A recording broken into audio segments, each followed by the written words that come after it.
بسم الله الرحمن الرحيم. الحمد لله رب العالمين، وصلى الله على سيدنا محمد وآله الطيبين الطاهرين. رب اشرح لي صدري ويسر لي أمري واحلل عقدة من لساني يفقهوا قولي. اللهم علمني ما ينفعني وانفعني بما علمتني واجعله حجة لي لا علي برأفتك ورحمتك يا أرحم الراحمين. السلام عليكم جميعا ورحمة الله تعالى وبركاته. ألتقيكم مجددا في جولة جديدة من الإجابات عن أسئلة وردتنا حول المحاضرات التقويمية للمشروع الإصلاحي بشكل عام، وحول المحاضرات الخامسة والسادسة والسابعة بشكل خاص. وقد قسمت هذه الأسئلة على عدة نقاط. أولا، وردت عدة أسئلة من الأخ أحمد المعموري يقول فيها بحسب ما سمعنا من المحاضرات والكتيب الذي نشر، يقول: أولا، ما حصل في ذهني من تصور ولا شك أنها صورة لم تكتمل بعد، وقد أشار سماحة الشيخ الدكتور إلى عدم الحكم على المشروع والانتظار إلى أن تكتمل أبعاده، وهذا شيء صحيح، إلا أنه بتصوري لا بد أن يكون المشروع متكاملا عند سماحته، لأنه قد تبناه، إلا بعض النقد في التطبيقات التي ذكرها إجمالا. يقول: أرى بحسب تصوري أن يدعم هذه المحاضرات بأمثلة وتطبيقات لكي لا يكون الكلام بعمومياته لا تغني السامع. جوابه: شكرا للأخ المعموري على هذه المشاركة الطيبة.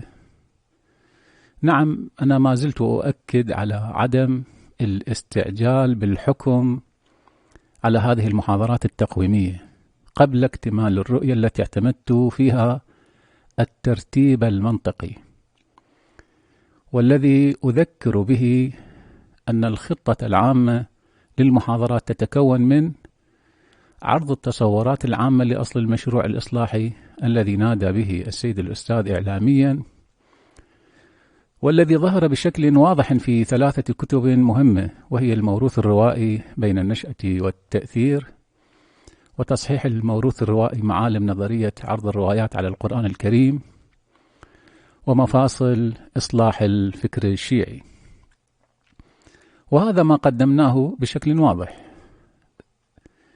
ثم عرض المباني الرئيسة والفرعية لأصل المشروع الإصلاحي، وهذا أيضا ما قدمناه بشكل واضح، والذي انتهى بالمحاضرة 8. ثم بعد ذلك يأتي عرض، إن شاء الله بعد أن تكتمل الأجوبة على هذه الأسئلة، يأتي عرض أهم التطبيقات الصحيحة التي وردت في أصل المشروع الإصلاحي، والتي سيأتي عرضها إن شاء الله في ثلاث محاضرات. كانت الخطة طبعا عرضها قبل الإجابة عن هذه الأسئلة، ولكن المصلحة اقتضت تقديم الإجابة لكي لا يتولد شعور بإهمال أسئلة الأخوة المشاركين. ثم بعد ذلك نأتي على عرض التطبيقات الخاطئة للمشروع والمخالفة لمباني المشروع الإصلاحي، والتي وردت في دروس السيد الأستاذ، وهذا أيضا ما سيأتي في بضع محاضرات. ثم إن شاء الله نأتي على عرض تطبيقات تنسجم مع طبيعة المباني الرئيسة، والتي كنا نتوقعها من السيد الأستاذ في دروسه، تنسجم مع المباني الرئيسة والفرعية للمشروع الإصلاحي في التراث الديني الشيعي وفي التراث الديني السني.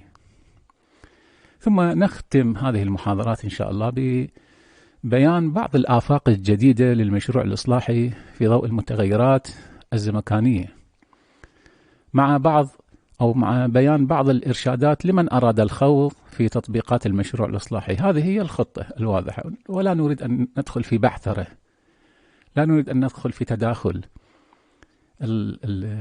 عندما نريد أن نكتب كتابا لابد أن تكون هناك هيكلية. في الهيكلية يعني هناك فصول، الفصول يعني بينهما ارتباط وتناسق وانسجام.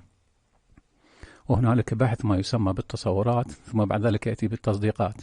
على أي حال هذا بحث يعني فني. هذه الخطة نحن حرصنا كثيرا على عدم انخرامها.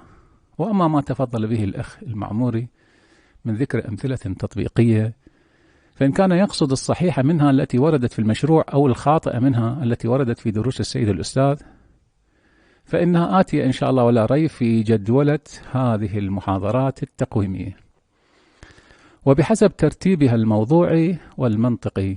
ولإحساسنا نحن أيضا بأن هنالك حاجة لمثل هذه الأمثلة،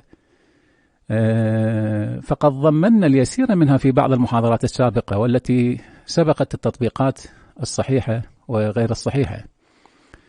وما قدمناه في المحاضرات السابقة ليس عموميات، وإنما هو أصل المشروع الإصلاحي بتصوراته ومبانيه. هذا عرض أساسي وليس مجرد عموميات كما تفضلتم. ويقول الأخ المعمور أيضا بالنسبة إلى هذا المشروع هناك إشكالية، ولا أدري ربما سماحة الشيخ يجيب عنها في محاضراته اللاحقة، وهي أن القرآن الكريم حمال ذو وجوه، وكما أن هنالك تفسيرات لآياته كذلك هنالك تأويل لها. فتطبيق المشروع بجعل المحورية للقرآن الكريم مع هذه الخصوصية يجعل من تطبيقه صعب المنال، بل قد يعطي ذريعة للمغرضين بالتشكيك والتشويه لكثير من المسلمات ليس بالفقه فحسب بل بالعقائد وغيرها. فالمشروع لا يختص تطبيقه في الفقه فقط. الجواب: هذه ملاحظة قيمة جدا. القرآن الكريم وإن كان حمالا ذا وجوه، إلا أنه ينقسم إلى محكم وهو الأكثر في القرآن، وإلى متشابه وهو الأقل بحسب فهم العلماء أو المأثور مما ينقل عن العلماء. وإن كنا نحن نعتقد بأن الأكثرية والأقلية في المحكم والمتشابه تتأثر بالزمان والمكان. وعلى أي حال فإن المتشابه من القرآن أيا كانت مساحته يعرف بإرجاعه للمحكم أو بواسطة القرائن الصحيحة الموجهة. ومن مجموع الآيات الكريمة إنما يكون العرض حسب ما نعتقد نحن ونعمل، إنما يكون العرض على ظاهر القرآن الكريم الذي تضمنت أو تضمنه لنا اللغة العربية السليمة. وأما التأويلات كما تفضلت أو أشرتم لذلك فلا طريق لنا فيها واضح وصحيح غير الروايات نفسها، بمعنى أن الأصل في بيان المعاني التأويلية هو الروايات لا غير. وأما ما ذكروه من الكشف فلا ننكره طبعا نحن، ولكن لا نعتمد عليه، لا يعتبر عندنا حجة. يعني لا يمكن أن الذي انكشف له شيء أن يكون من كشف له حجة على الآخر، هو قد يكون حجة على نفسه، فذاك هو ليس طريقا سويا بالنسبة إلينا. وما نعتقده في التأويلات هو يعني فضلا عن كون هذه التأويلات تؤخذ من الروايات، هناك أيضا شيء نعتقده هو أن التأويلات لابد أن يكون لها وجود علاقة بينها وبين الظواهر القرآنية، ولكن هذا يظهر لنا مع التدبر والتأمل. وأنا قد بينت شطرا من ذلك في كتابي مراتب فهم القرآن، أيضا وفي دروسي في تحقيق منهج أهل البيت في التفسير لطلبة مرحلة الدكتوراه. والدخول في تفاصيل هذا الموضوع في هذه المحاضرات أعتقد يخرجنا عن سياقاتها.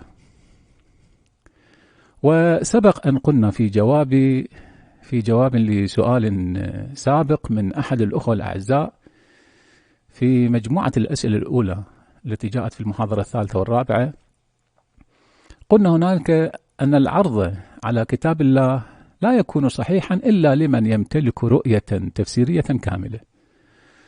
وصاحب الرؤية التفسيرية يعرف ما هو المحكم وما هو المتشابه وكيفية التعاطي معهما. وقد نبهنا أيضا إلى أن المحكم والمتشابه ليس محددين بصورة حتمية، وإنما يتأثران كما أشرت قبل قليل بالزمان والمكان، فضلا عن تأثرهما بشخصية قارئ النص. فقد تكون هناك آية متشابهة عند مفسر وهي محكمة عند آخر.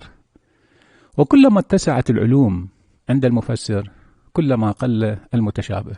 إذن هنالك حلول واضحة وصريحة ومبينة في عملية التفسير، ويمكن مراجعة ذلك في كتاب مراتب فهم القرآن الكريم أو في كتب أخرى التي تناولت هذا الموضوع، ليس حصرا عن هذا الكتاب. وأما ما ذكرتم من لزوم التشكيك والتشويه في الفقه والعقائد فهذا غير صحيح، لأن هذه المسلمات والإجماعات والضرورات أيضا لا بد أن تكون نصية أو عقلية قطعية، بمعنى أنها لا بد أن تكون منبثقة من ذلك وليست منبثقة من أفهام شخصية، فما يسقط منها فهذا يعني عدم كونها نصية، فتكون ساقطة عن الاعتبار بهذه النكتة، ولا تحتاج أصلا إلى مشروع لإسقاطها إذا لم تكن نصية، لا قيمة لها، لا تعدل عندنا جناح بعوضة أيا كان منشأها إذا لم تكن نصية. وبالتالي المشروع الإصلاحي يعني هو سوف لن يضيف شيئا بالنسبة إلى هذه الإجماعات أو المسلمات أو ما تسمى بالضرورات إذا لم تكن نصية، يعني لم تقف خلفها نصوص دينية أو أدلة عقلية قطعية. وما لم تسقط فذلك يعني أنها نصية، وهذا هو المطلوب، وإلا لم يبقى معنى لإطلاق أصل المشروع الإصلاحي. بمعنى لو كان الهدف من المشروع الإصلاحي هو إبقاء ما كان على ما كان فلا معنى لوجوده، وإنما الهدف هو الخروج برؤية دينية ورؤية كونية صحيحة وسليمة، ولكن في ضوء المرجعيات المعتمدة في المشروع نفسه والتي تقدم الحديث عنها، وهي محورية القرآن الكريم ضمن مجموعة المرجعيات التصحيحية الأخرى، يعني المتواترات، دليل العقل القطعي، الضرورات الدينية، الحقائق العلمية، الحقائق التاريخية، نظام جمع القرائن، والتي بها جميعا يكون التصحيح والخروج برؤية سليمة وبتطبيقات سليمة، والتي منها دورة حديثية مصححة ودورة تفسيرية مصححة، فضلا عن الدورة العقائدية والفقهية والتاريخية. وأنا قلت بأن هذا الأمر إنما أنا شخصيا أتبنى أصل الفكرة فيها وأعمل فيه بحدود مكنتي، وأما المشروع المتوقع من هذا يعني المشروع التطبيقي المتوقع يعني منها والمنفتح على العقيدة والفقه والتفسير والتاريخ وبقية المعارف، هذا ينبغي أن يتصدى له العلماء المجتهدون والأساتذة الكبار من علماء وأساتذة الحوزات العلمية. هذا ما جاء في أولا. في ثانيا وردت أسئلة من الشيخ ثامر الإبراهيمي، جاءت مجموعة أسئلة، لكن في القسم الأول منها يقول إن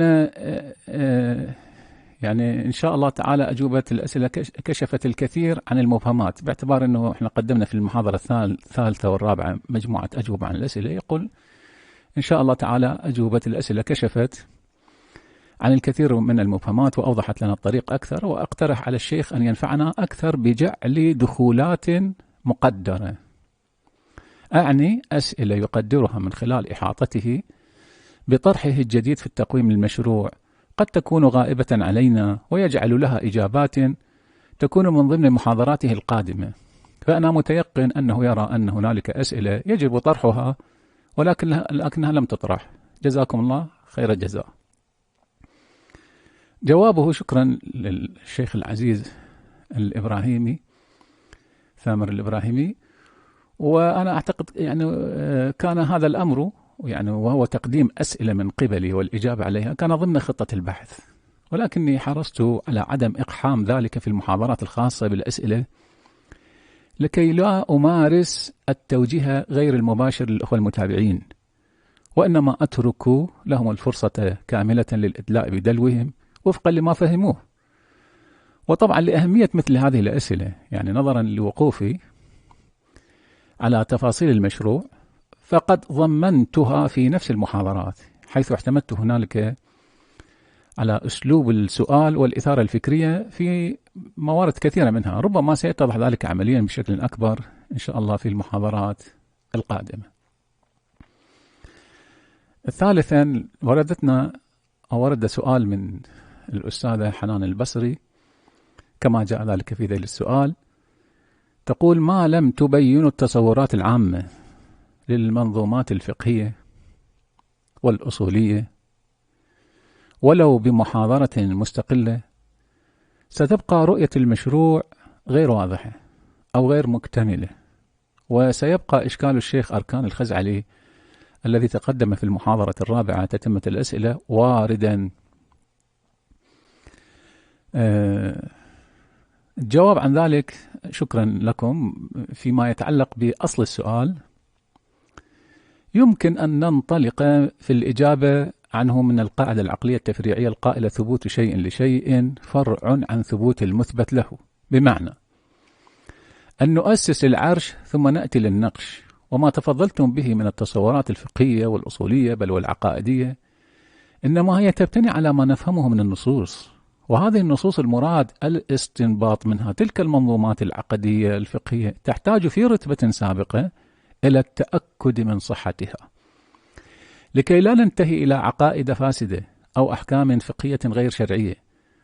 ولذلك جاء المشروع الإصلاحي ليبني ذلك الأساس والمنطلق، ويشكل تلك الرؤية الصحيحة والسليمة في النظرة إلى التراث الديني. فهو لا ينطلق من ذوقيات أو من أفهام شخصية، وإنما ينطلق من مرجعيات تصحيحية لا يختلف عليها علماء الأمة والتي مرت الإشارة لها. وإذا ما كان هنالك طبعا قصور أو تقصير في النتاجات العلمية الواصلة إلينا من الفريقين معا، علماء الفريقين معا، عقيدة أو فقها أو تفسيرا، فهذا لا يعود إلى خلل في تلك المرجعيات التصحيحية، وإنما إلى غفلة أو تغافل عن مراعاتها. كما هو الحال في علم المنطق. علم المنطق يعني هو ليست المشكلة فيه، وإنما المشكلة في تطبيقاته. حتى المناطق قد يخطئون في تطبيقات علم المنطق، فهذا لا يعني أن هناك إشكال على المنطق يأتي، وإنما الإشكال على من طبق تلك القواعد. والكلام هو الكلام، يعني ليس هناك كلام في أصل المرجعيات التصحيحية التي تناولناها وبشيء من التفصيل في المحاضرات السابقة، وأعتقد هي محل إجماع الفريقين معا، وإنما الكلام أو في مساحة التغافل أو الغفلة عن مراعاة تلك المرجعيات في النتاج العلمي والفكري والفقهي وحتى التفسيري والتاريخي ومجموعة المعارف الإسلامية الأخرى. وأما ما ذكرتم من أن إشكال الشيخ أركان الخزعلي الذي تقدم في المحاضرة الرابعة تتمة الأسئلة سيبقى واردا، فأنا لم يتضح لي وجه العلاقة، بل ولم يتعرض الأخ الشيخ أركان لذلك في مجموع أسئلته، والتي يمكن مراجعتها والتأكد من ذلك. باختصار، كيف نقدم تصورات عامة للفقه والأصول والعقائد قبل الخوض في عمليات التصحيح؟ لابد أن نحرز في رتبة سابقة ماذا؟ صحة التراث الديني الواصل إلينا، ثم ننطلق لتشكيل رؤية أو تصورات عقائدية وفقهية وأصولية. أما إذا تبنينا هنالك رؤية فقهية ورؤية أصولية ورؤية عقائدية في مرتبة سابقة، هذه سنسقطها على الروايات، سنسقطها حتى على القرآن الكريم، وسوف يصبح القرآن والروايات موجهة من قبلنا وليست هي الموجهة لنا، وسنقع في الاتجاه كما يسمونه، وهو تحكيم القبليات في النتاجات العلمية. طيب، رابعا، ورد سؤال من الأخ عباس هاشم، هو في أكثر من مفصل هذا السؤال، وهو يقول: بما أن الشيخ برر لوحدة المفهوم وتعدد المصداق بما قاله أو بما قال به الإمام الخميني من تأثير الزمان والمكان في تغير الحكم الشرعي، فالرجاء عمل مقاربة بين النظريتين بعد إيضاح فهمه لما قال به الإمام الخميني ولو بمثال. جوابه: شكرا للأخ العزيز عباس هاشم على هذا السؤال الذي يتعلق بمسألتين عميقتين جدا، وهما نظرية وحدة المفهوم وتعدد المصداق، ونظرية تأثر الزمان والمكان في تغير الأحكام. طيب، طبعا وبقطع النظر يعني عن ما لمحته، يعني من كون أن هذا السؤال هل هو اختباري أم استفهامي، بقطع النظر عن ذلك نحن سنحاول إن شاء الله الإجابة عنه.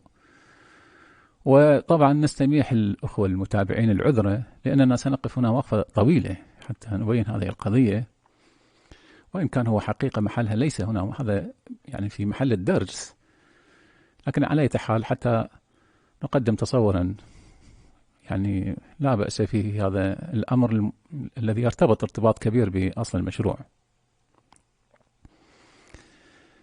إن من القواعد العلمية الجديدة في قراءة النص الديني بشكل عام، وفي الاستنباط الفقهي بشكل خاص، والتي أسس لها بعض الفقهاء المعاصرين واعتمدوها في استنباطاتهم الفقهية، هي قاعدة أثر الزمان والمكان في قراءة النص واستنباط الحكم منه.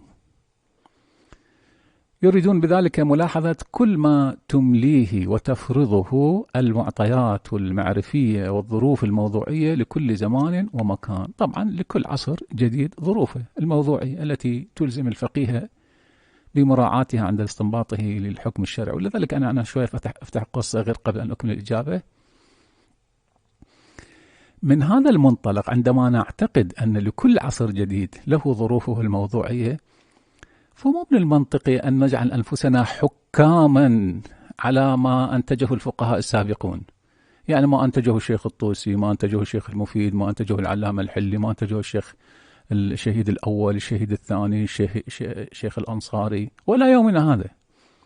نحن إذا اعتقدنا بأن لكل عصر ظروفه الموضوعية، فهل من المنطقي أن نجعل أن نسل سيوفنا على العلماء السابقين كيف فعلوا ذلك، كيف فهم أيضا عاشوا زمانهم ومكانهم، ويفترض هم كانوا عارفين بزمانهم أكثر من معرفتنا نحن مثلا نضرب مثال الشيخ الطوسي رحمة الله عليه، بالقطع واليقين هو أعرف بزمانه مني بزمانه، والمفترض بالعلماء المعاصرين مالتنا الآن يفترض أنهم عالمون بزمانهم أكثر من علماء السابقين. هذا شيء منطقي وطبيعي وبديهي. فإذا كان عنصر الزمان والمكان كان مؤثرا في الفهم، في النتاج العلمي، في الاستنباط، فكيف احنا نسل سيوفنا ونقدنا بشكل الحاد ولاذع لما قدمه العلماء السابقون؟ المفترض أنه احنا نقدم أطاريحنا وفق ما تقتضيه ظروفنا الموضوعية، والآخرون السابقون قدموا معطياتهم في ضمن ظروفهم، وهذا الأمر المنطقي والطبيعي والسليم. أعود للبحث. إذن لكل عصر جديد ظروفه الموضوعية التي تلزم الفقيه بمراعاتها عندما يستنبط الحكم الشرعي. ولا يكون الفقيه فقيه، هذا ما نراه، لا يكون الفقيه فقيها حقيقيا إلا إذا كان عالما بزمانه، أي بظروفه الموضوعية. لماذا؟ لارتباط هذه المعرفة بشكل مباشر بفهم النص ومقدار ما يمكن الاستنباط منه. فالفقيه المعاصر الذي يؤمن بحركية الفقه ينطلق من قاعدة أثر عنصر الزمان والمكان في قراءة النص واستنباط الحكم الشرعي. وهذه ما يسمى بالعصرنة، يعني مراعاة العصر ومراعاة الظروف الموضوعية. هاي لا تعني تطويع النص وفق مقتضيات العصر. نحن لا نريد أن نلجم صوت النص ونقطع لسان النص، لا، ليس كذلك. وإنما نريد أن نفهم النص في ضوء معطياتنا. يعني تعني باختصار شديد تقليب وجوه النص بضميمة عامل الزمن. وهذه المراعاة لها دواع شرعية، وقد روى العياشي عن خيثمة عن الإمام الباقر عليه السلام أنه قال له: يا خيثمة، القرآن نزل أثلاثا، ثلث فينا وفي أحبائنا، وثلث في أعدائنا وعدو من كان قبلنا، وثلث سنة ومثل، يعني أمثال. ولو أن الآية نزلت في قوم ثم مات أولئك القوم ماتت الآية، لما بقي من القرآن شيء. يعني لو كانت الآية اللي نزلت في قوم ثم مات أولئك القوم ماتت الآية، إذن لم يبقى شيء. المفروض القرآن نزل له أسباب نزول.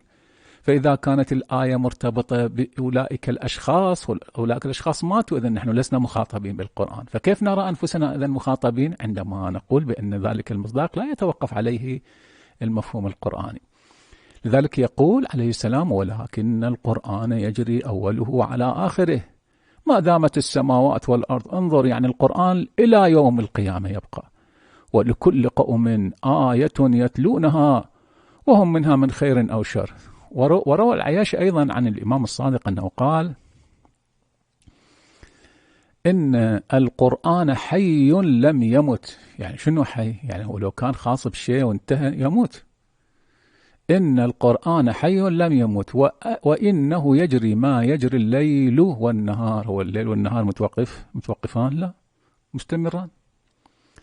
وكما تجري الشمس والقمر. شوف هذه الفكرة، يعني الإمام كيف يأكد على حركة الشمس والقمر. ويجري على آخرنا كما يجري على أولنا، يعني آخر ما يأتي من البشر كما جرى على أولنا. إذن كل إنسان مخاطب بالقرآن الكريم، فلا يتوقف المفهوم القرآني على مصداقه. وعنه عليه السلام في قوله تعالى: والذين يصلون ما أمر الله به أن يوصل، أنه قال: نزلت في رحم آل محمد صلى الله عليه وآله وقد تكون في قرابتك. يعني بالنسبة للسائل هذا: فلا تكونن ممن يقول للشيء إنه في شيء واحد. لا، ليس في شيء واحد، هذا مستمر منطبق. هو نعم قد له خصوصية في شيء معين، لكن لا ينحصر به. إن هذه الروايات وغيرها تؤكد لنا هذه الحقيقة، وهي أن القرآن بسوره بسوره وآياته وكلماته غير مقيد بزمان دون آخر، فدائرة الانطباق غير مغلقة على مصداق معين. وإن كان من الممكن أن يكون المصداق الأول هو البارز، إما لحكمة قرآنية أو نتيجة الاستئناس به، فيحصل بذلك نوع من التبادر الذي لا يفي بإغلاق دائرة الانطباق على موارد ومصادق أخرى. فالأنس بالمصداق السابق لا يلغي حركية النص، يبقى النص ماشيا ساريا كما يجري الليل والنهار والشمس والقمر، فكلما جاء مصداق جديد ينطبق عليه. فالمضامين القرآنية غير محدودة الآفاق، جارية في الخلق مجرى الليل والنهار ما دامت السماوات والأرض. بعبارة أخرى، إن كل آية لها بعد آفاقي، إن كل آية لها بعد آفاقي وآخر أنفسي في كل عصر وزمان. ومن هنا تتضح لنا مقاصد أخرى من قول الرسول صلى الله عليه وآله في وصف القرآن، هذا الوصف العظيم: فيه نبأ ما كان قبلكم وخبر ما بعدكم. وقول الإمام الصادق عليه السلام: كتاب الله فيه نبأ ما قبلكم وخبر ما بعدكم وفصل ما بينكم ونحن نعلمه. طبعا بعض العلام قد يكون توهم من أن المراد من قوله وخبر ما بعدكم من أنه مشير إلى أخبار النشأة الأخرى، يعني يوم القيامة، مستدلا بقول أمير المؤمنين علي عليه السلام: فيه نبأ من كان قبلكم والحكم فيما بينكم وخبر معادكم، بأن المراد من النشأة الأخرى في حديث الرسول صلى الله عليه وآله هذا، يعني ما استقربه البعض، ثم ذكر بعض الاحتمالات الأخرى. يمكن أن مراجعته في كتاب البيان في تفسير القرآن للسيد أبي القاسم الخوئي صفحة 19 فما بعد. مع أن الرسول صلى الله عليه وآله وسلم وحفيده الإمام الصادق لم يقصد ذلك تحديدا، فلو كان المراد من خبر ما بعدكم هو معادنا ونشأتنا الأخرى البرزخية، فإنه لن يكون خبر ما بعدنا، وإنما خبر النشأة الأخرى. هذا أولا. وثانيا، لو كان المراد هو ما أفاده، فإنه لا يفي من خبرنا الآن، أو لا يبقى من خبرنا الآن عين ولا أثر. ولو كان خبر ما بعدنا يمثل النشأة الأخرى، فالمفروض بخبر ما قبلنا يمثل ما قبل الخلق. إذا كان ما بعدنا يوم القيامة، إذن ما قبلنا يصير قبل الخلق، وهذا ليس المقصود. ما قبلنا يعني قبل النبي، ما بعدنا يعني ما بعد هذه البعثة أو بعد الأئمة، يعني إلى أن يأتي يوم القيامة. وعلى أي حال، إن هذه الحقيقة التي تؤسسها تلك المضامين الروائية العالية، وهي استمرار دائرة الانطلاق في كل عصر وزمان، لا مناص من الالتزام بها. هذه الحقيقة، حركية النص، بل وهي غير منحصرة بالقرآن كما نعتقد، حيث يمكن تسريتها إلى النصوص الروائية بلا أدنى فرق. فإن السنة الشريفة جارية مجرى القرآن، كما أن القرآن فيه محكم متشابه، السنة فيها محكم متشابه. كما أن القرآن فيه ظاهر وباطن، السنة فيها أيضا ظاهر وباطن. كما أن القرآن يعني متحرك، كذلك الروايات، فهي أيضا حية لا تموت، تتجدد مصادقها وصورها. هذه الحقيقة الناظرة إلى التجدد في المصداق وليس مجرد تكراره، إنما نعني بالمطابقة مراعاة عنصر الزمن ومدخلية عنصر الزمان في تحريك النص الديني. لا تعني هذه الفكرة إعطاء صياغات جديدة لنفس النص كما قد يتوهم البعض. نحن لا نريد من هذه الحركية أننا سوف نصنع نصوصا جديدة كما قد يفهم، أو نوقف النص ونأتي بالبديل. هذا خروج عن الدين أصلا. هذا اللي يريد يشتغل بهذه المنطقة يعني هو حر في نفسه. احنا كلامنا أن عندنا نصوص، كيف نقرأ هذه النصوص في ظرفية الزمان والمكان الذي نحن فيه. الحاكم فينا النص أيضا، وليس يعني الأنظار الشخصية. إنما نعني مدخلية تنحصر في صياغات موضوع الحكم، يعني الموضوعات الخارجية تتأثر بالزمان والمكان. مثلا يعني لو اعتبرنا أن مناط الحكم في منع التكسب بالدم والمني والميتة هو عدم وجود منفعة عقلائية معتد بها. مثلا لو فرضنا هكذا، أن نفترض ما هو سبب منع التكسب بالدم، منع التكسب بالميتة، شنو المانع؟ مثلا لو افترضنا عدم وجود منفعة عقلائية كما مثلا يصرح به بعض الإعلام كالشيخ الأنصاري في المكاسب، فإنه ما دام مناط الحكم متوفرا الحكم ساري، ما حد يتحرك. يعني ما دام عدم وجود منفعة إذن هذا الحكم ساري. لكن لو افترضنا حصول منفعة عقلائية معتد بها في أحد هذه الأعيان النجسة كما هو الحال في الدم الذي لا تخفى فوائده الجمة ومدخليته في إنقاذ النفوس المحترمة، حتى بلغ الأمر في بعض دول العالم إلى فتح بنوك خاصة بالدم ووظيفة البيع والشراء طبعا. وبذلك دخلت منفعة أخرى غير إنقاذ النفس المحترمة، وهي توفير مصدر اقتصادي جديد قد يشكل حلقة مهمة في البناء الاقتصادي لبعض دول العالم. وهكذا الحال بالنسبة للمني الذي لم يعد خافيا انتشار يعني بنوكه الدولية من جهة، ومن جهة مدخليته الأساسية في الهندسة الوراثية والتحكم في الجينات وغير ذلك مما هو معلن عنه في الدراسات التخصصية التي يمكن مراجعتها في عشرات المواقع الإلكترونية المهتمة والمختصة بهذا المجال. طيب، ففي مثل هذه الأمثلة القريبة إلينا والتي يمكن التأكد من فوائدها الجمة يعني بسهولة، سنتحرك بصورة فعالة في تغيير موضوع الحكم. احنا ما مغيرين الحكم، هو الموضوع تغير. كان الموضوع عدم وجود منفعة عقلائية فترتب الحكم. طب إذا نهضت منفعة عقلائية مفروض يتغير الحكم. طيب ما هو الذي غير هذا الموضوع؟ الزمان والمكان. قبل قرون ما كانت هذه المنافع واضحة، الآن جاء العلم ووضح أن هذه المنافع، إذن هناك عملية حركية تغير بصورة فعالة في تغيير موضوع الحكم الذي كان مأخوذا فيه قيد عدم توفر المنفعة العقلائية المعتد بها. هذا طبعا إذا اعتبرنا عدم وجود المنفعة العقلائية يعني مو لا يجوز التكسب بالمني لأنه نجس، هذا خلاص خذ نجاسة شيء يصير فيه يعني من على يوم القيامة هو نجس.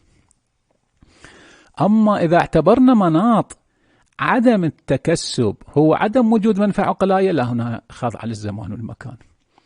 نشوف الزمان والمكان استطاع أن ينهض لنا بمنفعة جديدة، طبعا يتغير الحكم، وبالتالي سوف يكون منع التكسب مرتفعا بارتفاع موضوعه. وطبعا هناك أمثلة أكثر خطورة، أكثر أهمية وخطورة، لأنها تتعلق بسلطات الدولة وحقوق المواطن من قبيل إحياء الأرض، المواد والاستحواذ على كنوز الأرض المتمثلة بالنفط والمعادن. وفي ذلك يقول السيد الشهيد الصدر عندما يمر بالمعادن الباطنة. اسمحوا لي قليلا.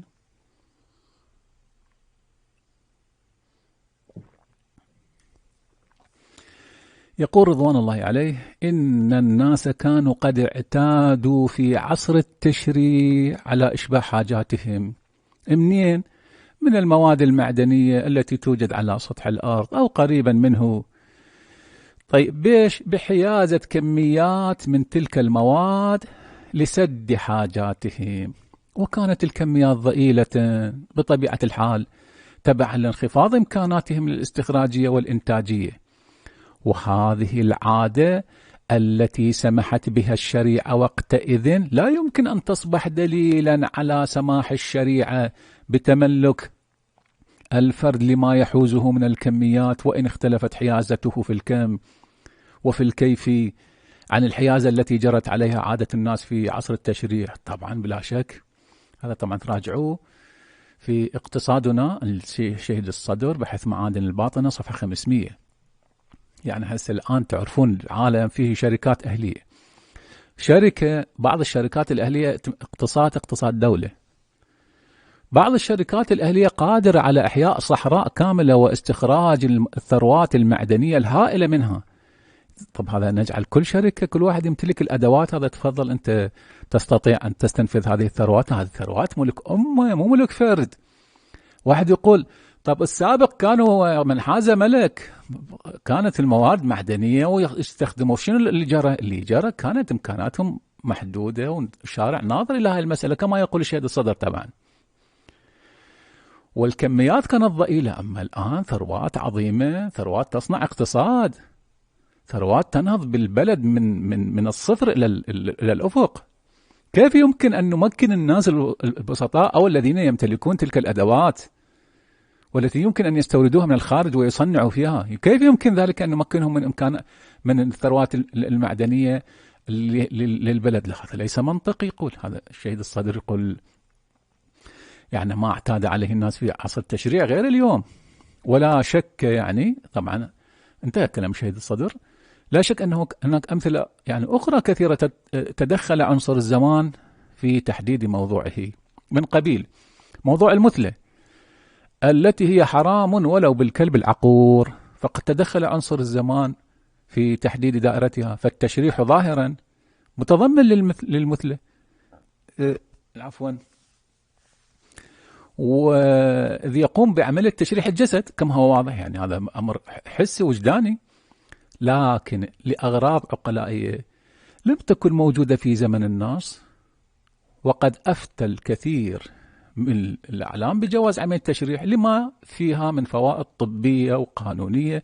يريد يعرفون القاتل، يريد يعرفون هذا ليش مات، شنو السبب مالته، يريد يعني ربما يعني يستفيدون من أعضاء مثلا، يعني هذا كما مثلا في حدود جواز منه بعد أن كانوا يفتون بالحرمة، أفتوا بالجواز في هذه المسائل ضمن طبعا شروطها. وبطبيعة الحال أن الذين أجازوا عملية التشريح يرون أن المثلة آنذاك إنما هي محرمة لأنها تحصل بداعي التشفي، أما اليوم ما تحصل بداعي التشفي في عملية التشريح.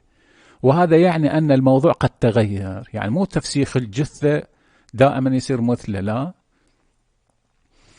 فما كان بذاك الداعي كان محرما. أما اليوم في عملية التشريح أن الموضوع قد تغير أو أن دائرته قد حددت وقيدت، وهذا كله إنما حصل وفقا للنظر في تأثير عنصري الزمان والمكان. وطبعا ما في فرق بين تغير موضوع الحكم في المثلة وبين تغير موضوع الحكم في النجاسات التي استحالت إلى رماد فصارت طاهرة.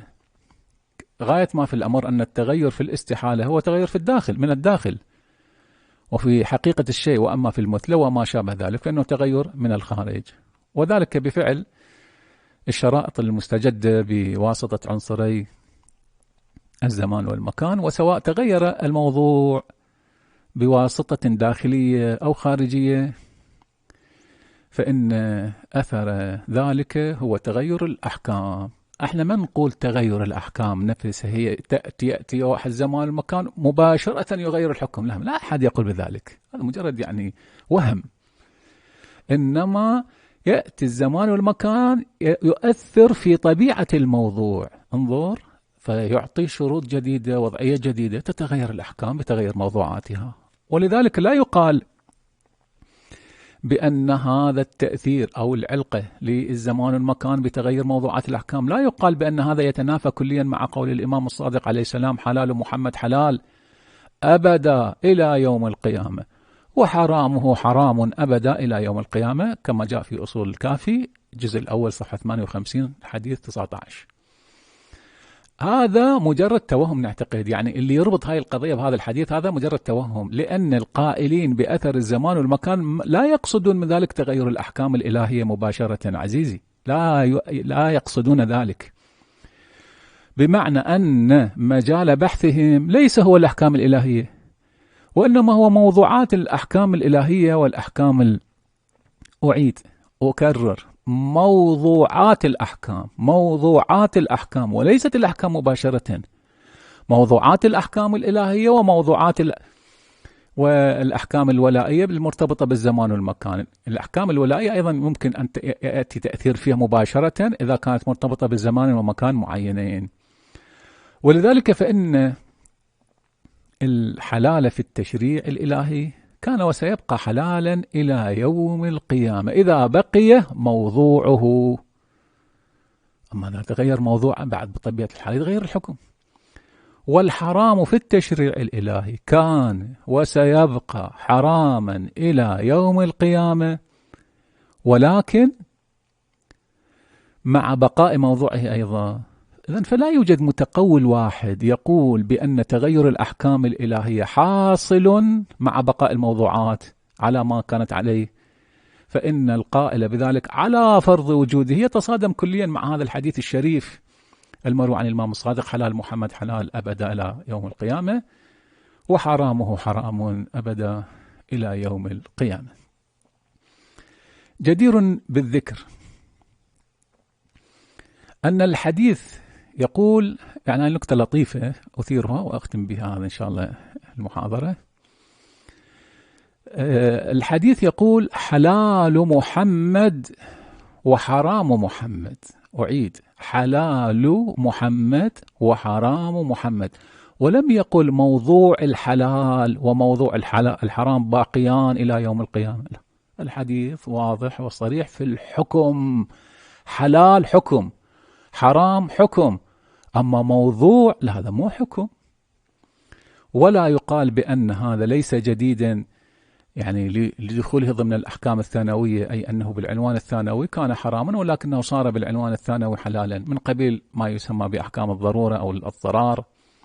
هذا أيضا توهم آخر، إذ المراد هو إنشاء أحكام أولية، يعني عندما يتغير الحكم الموضوع يصير حكم جديد، مو ثانوي حبيبي، مو ثانوي، هذا موضوع جديد صار الآن غير الموضوع السابق فاقتضى حكم.